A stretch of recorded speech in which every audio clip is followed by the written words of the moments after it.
قالوا يا موسى إنا لن ندخلها أبدا ما داموا فيها فاذهب أنت وربك فقاتلا إنا هاهنا قاعدون قال رب إني لا أملك إلا نفسي وأخي فافرق بيننا وبين القوم الفاسقين قال فإنها محرمة عليهم 40 سنة يتيهون في الأرض فلا تأس على القوم الفاسقين واتل عليهم نبأ ابني آدم بالحق إذ قربا قربانا فتقبل من أحدهما ولم يتقبل من الآخر قال لأقتلنك قال إنما يتقبل الله من المتقين لئن بسطت إلي يدك لتقتلني ما أنا بباسط يدي إليك لأقتلك إني أخاف الله رب العالمين إني أريد أن تبوء بإثمي وإثمك فتكون من أصحاب النار وذلك جزاء الظالمين فطوعت له نفسه قتل أخيه فقتله فأصبح من الخاسرين فبعث الله غرابا يبحث في الأرض ليريه كيف يواري سوءة أخيه قال يا ويلتى أعجزت أن أكون مثل هذا الغراب فأواري سوءة أخي فأصبح من النادمين من أجل ذلك كتبنا على بني إسرائيل أنه من قتل نفسا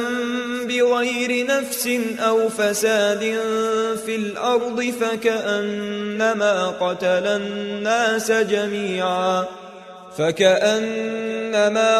الناس جميعا ومن أحياها فكأنما أحيا الناس جميعا ولقد جاءتهم رسلنا بالبينات ثم إن كثيرا منهم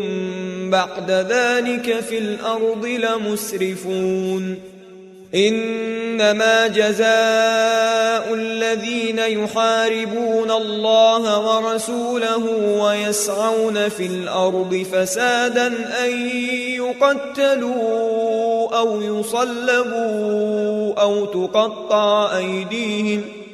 أو تقطع أيديهم وأرجلهم من خلاف أو ينفوا من الأرض ذلك لهم خزي في الدنيا ولهم في الآخرة عذاب عظيم إلا الذين تابوا من قبل أن تقدروا عليهم فاعلموا أن الله غفور رحيم يا أيها الذين آمنوا اتقوا الله وابتغوا إليه الوسيلة وجاهدوا في سبيله لعلكم تفلحون إن الذين كفروا لو أن لهم ما في الأرض جميعا ومثله معه ليفتدوا به من عذاب يوم القيامة ما تقبل منهم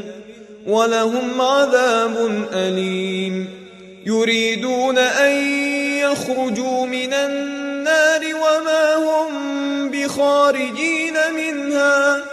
ولهم عذاب مقيم والسارق والسارقة فاقطعوا أيديهما جزاء بما كسبا نكالا من الله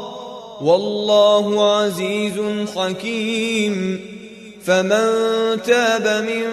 بعد ظلمه وأصلح فإن الله يتوب عليه إن الله غفور رحيم ألم تعلم أن الله له ملك السماوات والأرض يعذب من يشاء ويغفر لمن يشاء والله على كل شيء قدير يا أيها الرسول لا يحزنك الذين يسارعون في الكفر من الذين قالوا آمنا بأفواههم ولم تؤمن قلوبهم ومن الذين هادوا سماعون للكذب سماعون لقوم آخرين لم يأتوك يحرفون الكلم من بعد مواضعه يقولون إن أوتيتم هذا فخذوه وإن لم تؤتوه فاحذروا ومن يرد الله فتنته فلن تملك له من الله شيئا أولئك الذين لم يرد الله أن يطهر قلوبهم لهم في الدنيا خزي ولهم في الآخرة عذاب عظيم.